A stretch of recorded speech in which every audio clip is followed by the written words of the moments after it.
ఏం పని? వంట చేస్తున్నారా? Chicken curry. మమ్మీ ఏం చేస్తుంది? మమ్మీకి ఒంట్లో బాగుంటలేదు కదా, అందుకే చికెన్ చేస్తున్నావా? అందుకే నేర్చుకోవాలనుకున్నా, నేర్పించి నాతో చెప్తున్నారు ఒంట్లో బాగాలేదని చెప్పి. నువ్వు నేర్చుకోకరా ఎప్పుడైనా వంట? నేర్చుకుంటే నాలాగా చేపిస్తారు మీకు. పసుపు వేసుకోవాలి. నేను నేర్చుకోవద్దని చెప్పే కదా, మళ్ళీ ఏంట్రా పసుపు వేసుకోవాలంటావు? ఇప్పుడు కారం అయితే వేసుకుందాం.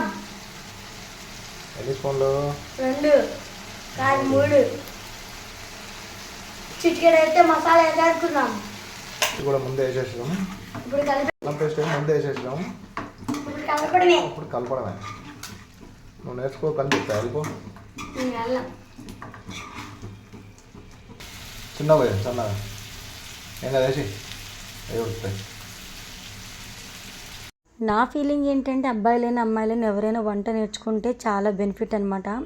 ఎందుకంటే వంట నేర్చుకుంటే ఒకరి మీద డిపెండ్ అవ్వకుండా హ్యాపీగా మనకు నచ్చినట్టుగా కుక్ చేసుకొని తినేయచ్చు.